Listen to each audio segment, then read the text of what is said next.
Look up at the night sky, and you will see points of light. They seem small, they seem fragile, like dust suspended in the dark.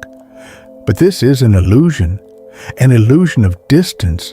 In truth, the universe is filled with monsters, spheres of burning plasma so unimaginably vast that they break our understanding of scale.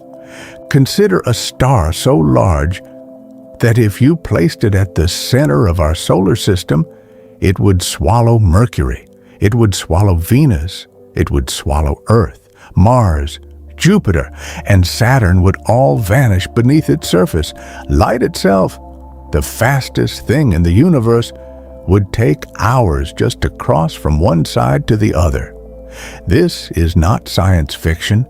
This is reality. And tonight, we are going to find them. If you find peace in the vastness of space, consider subscribing to the channel. Let the cosmos calm your mind as we drift deeper into the dark. Welcome aboard, astronaut. Tonight, we drift through the cosmos. We are leaving the safety of the Earth behind. We are leaving the quiet orbit of the Moon. We are heading out into the deep ocean of the Milky Way. Our mission is simple, but profound. We are going to measure the unmeasurable. We are going to witness the true scale of the largest stars in the universe. But to understand how big something truly is, we first need a baseline. We need a ruler. And for that, we look to the star that gives us life. Our sun is a yellow dwarf, a sphere of perfect blinding light. It is the center of our world, the anchor of our planets. By our human standards, the sun is a titan. It is 1.4 million kilometers across. If you were to line up Earths across the face of the sun, it would take 109 of our planets side by side, just to reach from one edge to the other. You could fit over 1 million Earths inside its volume. The sun is not just a glowing ball, it is a complex, layered furnace. The part we see, the bright yellow disk, is called the photosphere. It burns at a fierce 5,500 degrees Celsius. But just above that surface lies the chromosphere, a thin layer that glows a deep, eerie red during a solar eclipse. And stretching millions of kilometers out into space is the corona, a ghostly halo of superheated plasma, burning at an inexplicable 1 million degrees. Deep within its core, the sun is crushing hydrogen into helium. Every second, 4 million tons of matter are converted directly into pure energy. This energy travels outward, fighting its way through dense layers of plasma, taking over 100,000 years just to reach the surface. Magnetic fields twist and snap, creating massive solar flares and coronal mass ejections that hurl billions of tons of matter into the void. Once the light breaks free, it races across the vacuum of space, bathing our world in warmth 8 minutes later. It is powerful. It is massive. It controls the fate of everything in the solar system. But in the grand cosmic arena, our sun is modest. When we look at all the stars in the Milky Way, about 75% of them are red dwarfs. Tiny, cool, dim stars, like our nearest neighbor, Proxima Centauri. Compared to them, our sun is actually in the top 10% of stars by mass. Yet, to see what the universe is truly capable of, we must journey outward. We must leave our local star behind and look into the deep. 8.6 light years away, burning like a brilliant blue-white diamond in the constellation of Canis Major, is Sirius. Sirius is the brightest star in our night sky. For thousands of years, Humanity has looked up at its piercing light and wondered. It was the foundation of ancient calendars, the herald of the flooding of the Nile. Because it is so bright, you might assume it is a giant, but brightness in the cosmos is deceiving. Sirius is bright, largely because it is close to us, and because it burns extremely hot. Sirius has twice the mass of our Sun. It shines 25 times more luminously. Its surface temperature is nearly 10,000 degrees Celsius, almost double that of our Sun. This intense heat is what gives it that stark, electric blue-white glow. But when we measure its physical size, Sirius is only 1.7 times wider than our Sun.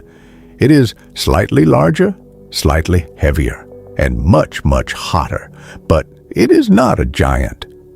However, Sirius holds a secret. It is not alone. It is engaged in a gravitational dance with a tiny, incredibly dense companion. Sirius B, often called the pup. Sirius B is a white dwarf. It is the crushed, glowing core of a dead star. Billions of years ago, Sirius B was a massive star, larger and brighter than Sirius A is today, but it exhausted its fuel. It swelled into a red giant, shedding its outer layers into space and leaving behind only its core.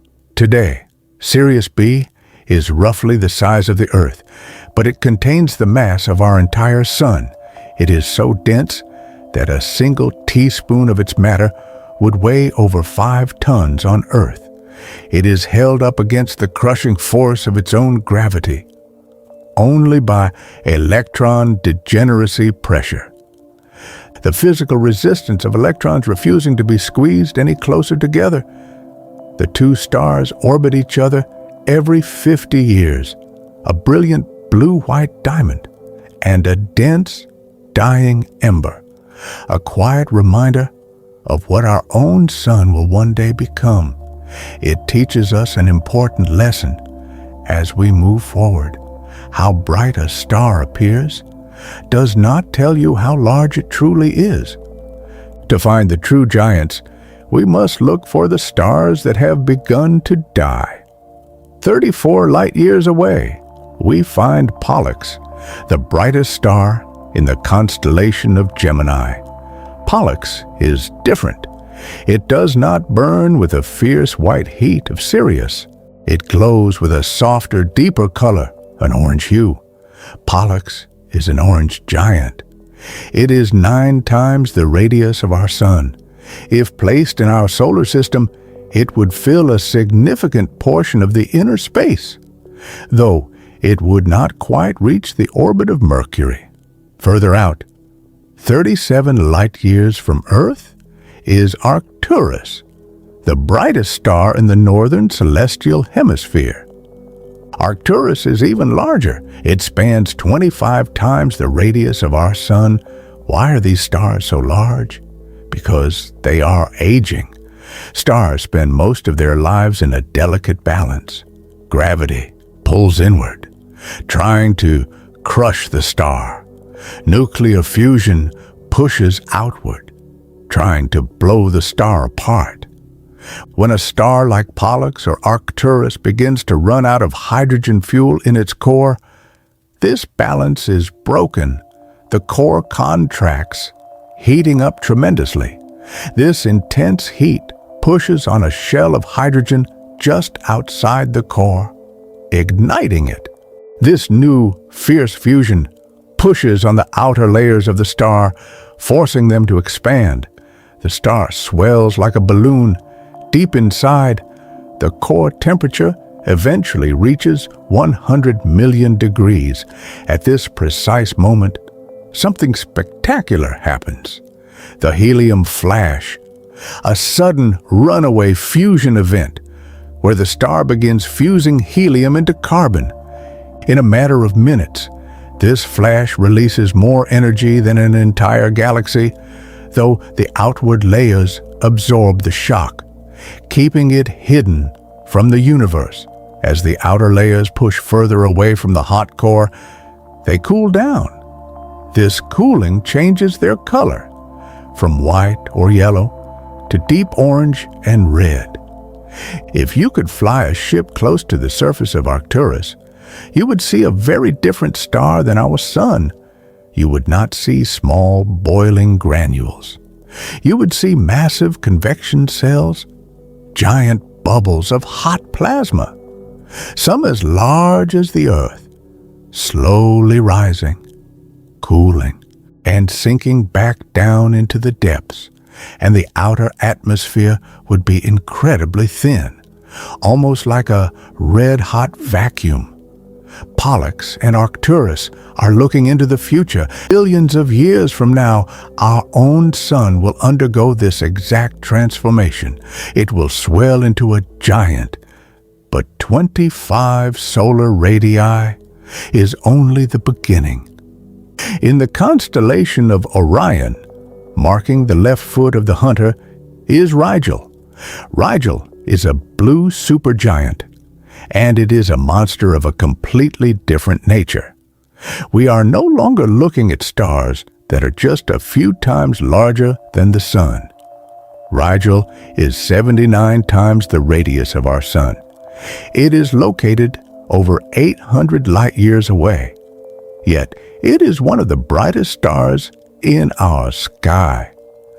This is because Rigel is luminous on a scale that defies comprehension. It shines 120,000 times brighter than our sun. Blue supergiants are incredibly rare in the universe. They represent a very brief, highly volatile stage in the life of a massive star. Rigel is living life in the fast lane. It is massive, incredibly dense in its core, and burning its fuel at a terrifying rate. The surface temperature exceeds 12,000 degrees. Because it is so hot and luminous, the outward pressure of its light is overwhelming. It generates a stellar wind so powerful that it is actively blowing its own outer layers into deep space. This wind races outward at millions of miles per hour, stripping away millions of times more mass per year than our sun. And Rigel is not alone. It is actually a multi-star system. While Rigel A dominates the sky with its blinding blue light, it is orbited by a complex system of smaller stars. Rigel B, Rigel BB, and Rigel C, a gravitational dance of 4 stars. Lost in the glare of the supergiant, because it burns so fiercely, Rigel will not live to see old age. While our sun will shine for 10 billion years, Rigel will exhaust its fuel in just a few million. It is destined to die young in a catastrophic explosion. But for now, it stands as a brilliant beacon in the dark, a supergiant of blinding blue light. Let us return to the dying stars, the red giants. 65 light-years from Earth, in the zodiac constellation of Taurus, is Aldebaran, the red eye of the bull. Aldebaran is 44 times the radius of our sun. It glows with a distinct, fiery orange-red light. It is a slow, quiet giant. It is classified as a K-type star, which means its surface burns at a relatively cool 3,900 degrees Celsius. Compared to the fierce heat of Sirius or Rigel, Aldebaran is a lukewarm ember. But what it lacks in temperature, it makes up for in sheer volume.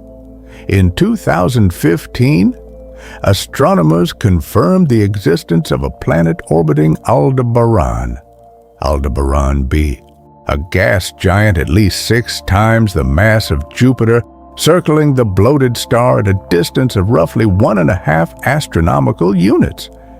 Imagine standing on a moon of that world. The sky dominated not by a small bright disk like our sun, but by a vast glowing red sphere stretching across the heavens. In the grand timeline of the cosmos, Aldebaran has already lived a long life. It has exhausted the hydrogen in its core. Now it is fusing hydrogen in a shell surrounding the core, while the core itself collapses, preparing to fuse helium. This process has caused Aldebaran to swell enormously. The expansion has cooled its surface, giving it that beautiful crimson hue. It is so large that the Pioneer 10 spacecraft, the first human-made object to leave our solar system, is currently heading in its general direction. But space is so unimaginably vast that even traveling at tens of thousands of kilometers per hour, Pioneer 10 will take over 2 million years to reach the vicinity of Aldebaran, a silent metal emissary, drifting toward a swelling red eye. But the eye of the bull is small compared to the shoulder of the hunter. We return to Orion, to a star so famous, so volatile, that astronomers watch it constantly. Betelgeuse? Betelgeuse is a red supergiant, and the leap in scale here is staggering. Betelgeuse is roughly 700 times the radius of our Sun. Let us pause and visualize this. If you removed our Sun and placed Betelgeuse at the center of our solar system, its surface would swallow Mercury. It would swallow Venus. It would swallow Earth. Mars would disappear into its plasma. The surface of the star would stretch all the way to the asteroid belt, perhaps even touching the orbit of Jupiter. It is a star so large that we can actually photograph its surface from Earth. We do not just see a point of light. We see a disk, a seething, boiling disk of plasma. Betelgeuse is not a smooth, perfect sphere. Its surface is dominated by massive convection cells, giant bubbles of hot plasma rising from the interior, cooling and sinking back down. Some of these bubbles are as large as the orbit of the Earth itself. Despite being roughly 700 times wider than our Sun, Betelgeuse is surprisingly light. It contains only about 15 to 20 times the mass of our Sun. The material in its outer envelope is spread incredibly thin. Because it has swollen to such an enormous size, its rotation has slowed dramatically. Like an ice skater throwing their arms outward to slow their spin, the surface of Betelgeuse rotates at a sluggish pace, taking years to complete a single turn. Despite being near the end of its life, Betelgeuse is incredibly young. It is estimated to be only 8 to 10 million years old. Compare that to our Sun, which is 4.6 billion years old. Massive stars are the gas guzzlers of the universe. They have vast reserves of fuel, but they burn through it at a frenetic, unsustainable pace. It is a star living on the brink of death. It is highly unstable. It pulsates, expanding and contracting over time. Between late 2019 and early 2020, Betelgeuse suddenly and mysteriously darkened, the Great Dimming. Astronomers realized that the star had experienced a massive upwelling. A giant convection cell had brought superheated plasma to the surface, which was then ejected into space. As this gas moved away from the star, it cooled. The vaporized metals, like titanium, condensed into a thick cloud of titanium oxide dust. This dust cloud physically blocked the light of the star from our view, making it appear to dim. Betelgeuse is dying within the next 100,000 years, perhaps tomorrow, perhaps a millennia from now. It will run out of fuel entirely. Its core will collapse, and it will detonate in a supernova explosion. When it does, The explosion will be spectacular for weeks or even months. The dying star will shine as brightly as the full moon. It will cast shadows on Earth at night. It will be clearly visible in the daytime sky. A second, brilliant point of light hanging in the blue air. Until then, it waits in the dark. A bloated, unstable giant. Deep in the southern sky, in the heart of the constellation Scorpius, burns Antares. Antares is very similar to Betelgeuse. It is another red supergiant, entering the final stages of its life. Its name translates literally to the rival of Mars, because both objects glow with a deep, blood-red color, and they often pass near each other in the night sky. Antares is slightly smaller than Betelgeuse, but only slightly. It measures around 680 times the radius of our Sun. Like Betelgeuse, it is shedding mass at a phenomenal rate. As the star expands, its gravity at the surface becomes incredibly weak. The outward pressure of radiation simply blows the outer layers of the star into space. Antares is surrounded by a vast reflection nebula, a massive cloud of gas and dust, illuminated by the light of the star itself. It is slowly drowning in its own shed material. A beautiful, tragic display of stellar death. Hidden within this nebula is a secret companion, Antares B. It is a hot blue-white main sequence star. Because it sits so close to the fiery red glare of the giant, the contrast in colors plays a trick on the human eye. When viewed through a telescope, Antares B often appears to glow with an eerie emerald green tint. It orbits entirely within the thick, flowing stellar wind of the supergiant. If you could fly a spacecraft through the outer edges of Antares, you might not even realize you were inside a star. The plasma is so thin, so tenuous, closer to a red-hot vacuum than a solid surface. We journey further north, to the constellation of Cepheus. Here we find a star with a deep, rich history, Mu Cephei. When the great astronomer William Herschel observed this star in the 18th century, he was struck by its color. He described it as a very fine, deep garnet color. Since then, it has been known as Herschel's garnet star. Mu Cephei is one of the reddest stars visible to the naked eye, and its size pushes the boundaries of physics. It is a red hypergiant, a classification reserved for only the most extreme, massive, and luminous stars in the universe. Mu Cephei is estimated to be around 1,000 times the radius of our Sun. 1,000. Its luminosity is extraordinary, shining roughly 350,000 times brighter than our Sun. If it replaced our Sun at the center of our solar system, its surface would reach all the way to the orbit of Saturn. At this scale, the concept of a solid surface completely breaks down. The outer atmosphere of Mu Cephei is a chaotic, turbulent zone of gas and dust, bleeding continuously into the interstellar medium. It is losing mass so quickly that it has created a massive shell of material around itself, stretching out into space.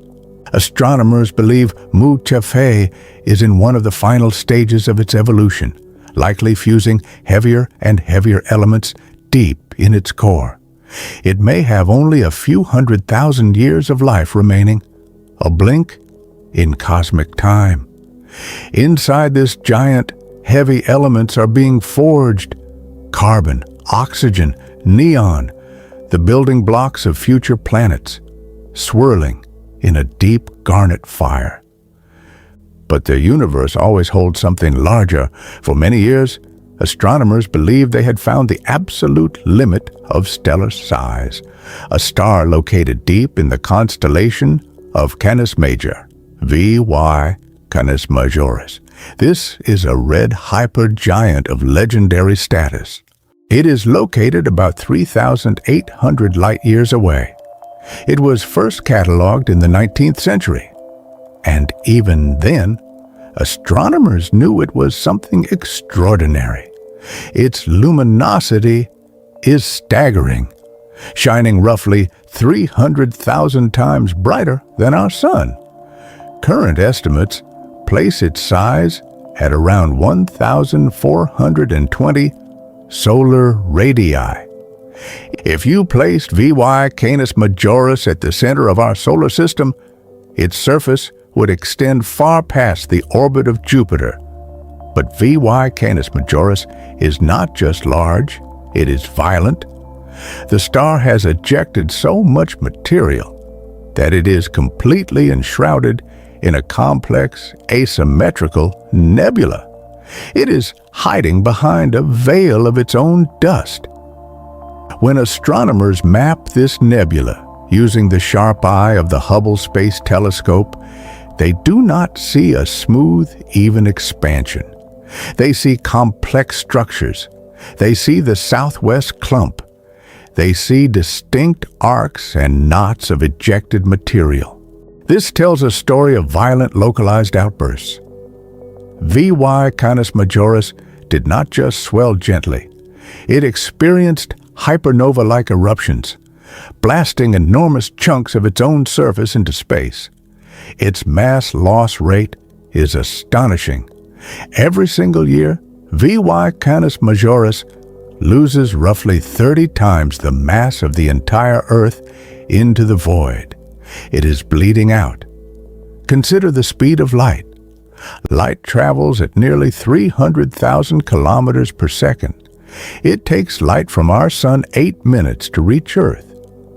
If a particle of light wanted to travel all the way around the circumference of VY Canis Majoris, moving at the absolute speed limit of the universe, it would take over 8 hours to complete a single lap. An airplane flying at cruising speed would take centuries to make the same journey. It is a star that defies logic, a glowing, chaotic sphere of gas so immense that gravity can barely hold it together. As technology improved and our telescopes peered deeper into the dusty regions of the Milky Way, we found stars even larger in the constellation of Scutum, hidden behind thick walls of interstellar dust near the galactic center is UY Scuti. UY Scuti is a pulsating red supergiant. Because it pulsates, its size actually changes over time. It swells outward, then contracts inward, breathing in the dark. This pulsation makes precise measurement uniquely challenging. Different observations catch the star at different sizes, leading to a range of estimates. At its peak, UY Scuti is estimated to reach around 1,700 solar radii. Some recent studies have revised this number downward, placing it closer to 1,200 or 1,500 solar radii. But even the most conservative estimates make it one of the largest stars ever measured. The volume of this star is so staggering that you could fit nearly 5 billion of our suns inside of it. 5 billion. If UY Scuti replaced our Sun, its photosphere would engulf Mercury, Venus, Earth, Mars, Jupiter, and possibly extend to the orbit of Saturn. Our entire planetary neighborhood would exist inside a single star, because it is hidden behind so much cosmic dust. Observing UY Scuti requires peering through the darkness in infrared light. The dust blocks the visible spectrum, but the heat of this monster cuts through the veil. It sits quietly in the dark, swelling and shrinking, a heart beating in the center of the galaxy. But even Uy-Scuti must yield the crown. As of our current measurements, the title of the largest known star in the universe belongs to a titan hidden deep within a massive cluster. Stephenson 2-18, located 20,000 light-years away in a heavily obscured region of the galaxy known as the Scutum Centaurus Arm. Stephenson 2-18 breaks all the rules. It belongs to the Stephenson 2 cluster, which was discovered by astronomer Charles Bruce Stephenson in 1990.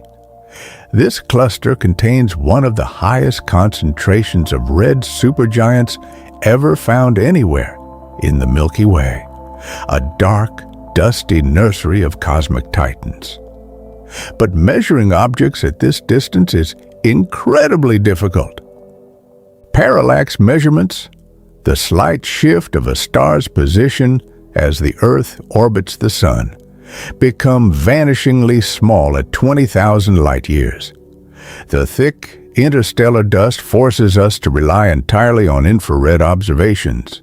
The error bars are large. Some estimates place its size slightly smaller, suggesting it might not hold the absolute top spot. But all measurements agree it is definitively among the very largest stars in the known universe. Yet, our best calculations point to a truly terrifying scale. Stephenson 2-18 is a red supergiant, and its estimated size is almost beyond comprehension. 2,150 solar radii. 2,150. Let us try to visualize this volume. If you took our sun, the massive sphere of plasma that holds our entire solar system together, you could fit over 10 billion of them inside Stephenson 2-18. If this star replaced our sun, its surface would swallow everything out to the orbit of Saturn. Saturn, the ringed planet, located 1.4 billion kilometers away from the sun. Inside Stephenson 2-18, Saturn would simply evaporate. It is a star so large that we are not entirely sure how it exists.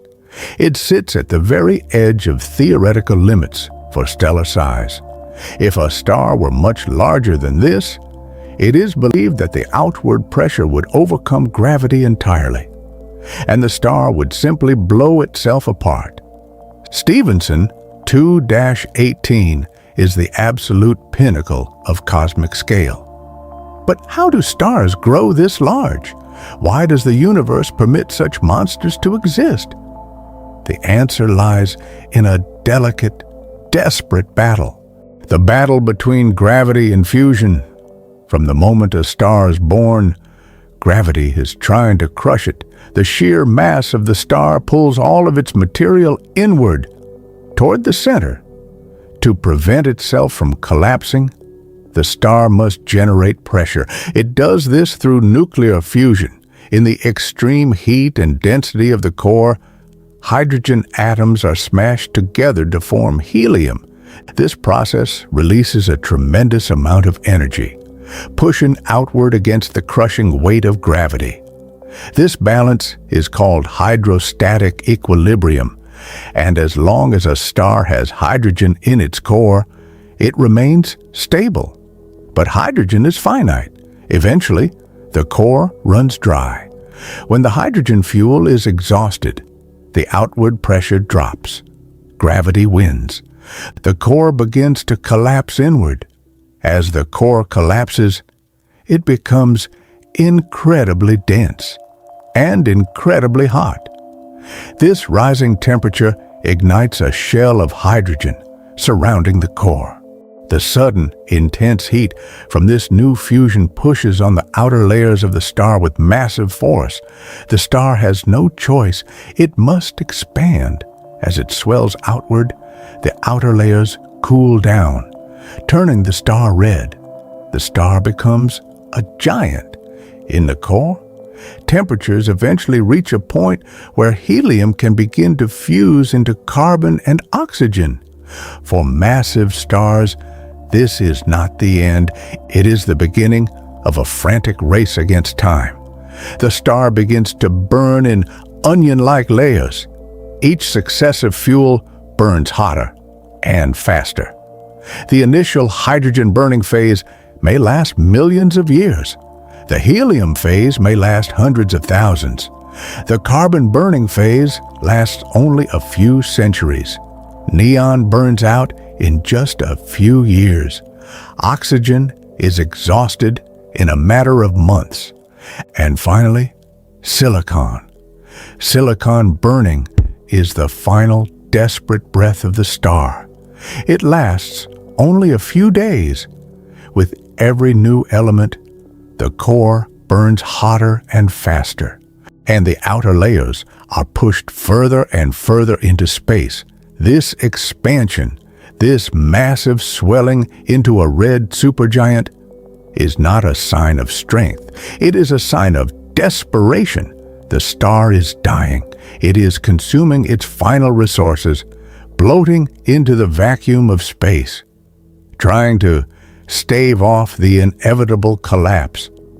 But the collapse always comes. Gravity is infinitely patient, and gravity always wins. For these massive giants, the end is violent. Deep inside the star, the sequence of nuclear fusion reaches its final stage. Silicon fuses into iron. Iron is the death sentence for a star. In all previous fusion reactions, energy was released. But fusing iron requires more energy than it produces. It acts as an energy sink. The moment iron begins to build up in the core, the star is doomed. The outward pressure of fusion stops completely in a fraction of a second. The delicate balance of hydrostatic equilibrium is shattered. Gravity comes crashing down with the weight of an entire solar system. The core collapses in milliseconds. Matter is compressed so tightly that electrons and protons are crushed together to form neutrons. The core becomes a neutron star, a sphere of matter so dense that it is essentially a single giant atomic nucleus. A city-sized object where a single sugar cube of material would weigh 1 billion tons on Earth. These newborn neutron stars spin rapidly, sometimes hundreds of times per second. Their magnetic fields are twisted and amplified, becoming trillions of times stronger than Earth's. Some become pulsars, sweeping highly focused beams of intense radiation across the galaxy like cosmic lighthouses, blinking with perfect, terrifying precision. Others become magnetars, wielding the strongest magnetic fields in the known universe, capable of stripping information from a credit card from hundreds of thousands of miles away. Or, if the star is massive enough, the collapse cannot be stopped. The core collapses infinitely into a point of zero volume, a black hole. Meanwhile, the outer layers of the giant, the vast envelope of plasma extending out past the orbit of Jupiter, comes rushing inward at tremendous speed. It hits the dense, unyielding core and rebounds outward, creating a shock wave of unimaginable power, a supernova. The giant star explodes. For a brief moment, this single dying star will outshine an entire galaxy of 100 billion stars. The light from the explosion will flash across the universe. What is left behind is a supernova remnant. Like the Crab Nebula in the year 1054 AD, Chinese astronomers recorded a sudden, brilliant guest star in the sky, bright enough to be seen during the day for nearly a month.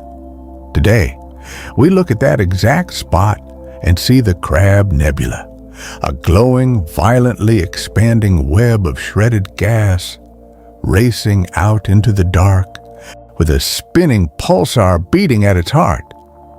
This violent end brings us to a beautiful truth, the gift of the giants. The universe began with only the simplest of ingredients: hydrogen, helium, a tiny trace of lithium. Nothing else existed. Every other element in the universe had to be manufactured. This process is called nucleosynthesis. When you look at the periodic table, you're looking at a map of stellar furnaces. Each element requires a specific, unimaginable temperature to forge, to ignite the triple alpha process, which fuses helium into the carbon that makes up all organic life. Requires a temperature of 100 million degrees. The oxygen we breathe, the silicon in the sand beneath your feet, these were forged in the long, slow deaths of giants.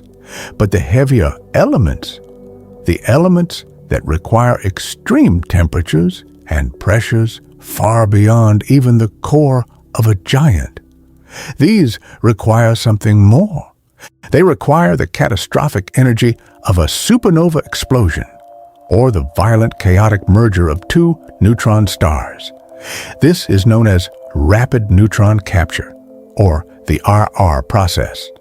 The gold in a wedding ring, the platinum in a catalytic converter, the uranium deep within the Earth. None of these could be created during a star's normal life. Every single gold atom on Earth, every piece of precious metal, was forged in a moment of pure cosmic violence. They were created in the fraction of a second when a star tore itself apart, or when two dead cores collided in the dark.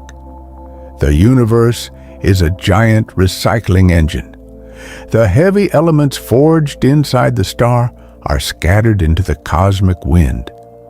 They drift through space, eventually coalescing into new clouds, new solar systems, new planets. We have traveled a long way from our sun. We have seen the brilliant blue heat of Rigel, the dusty dying envelope of VY Canis Majoris, the impossible staggering boundaries of Stephenson 2-18.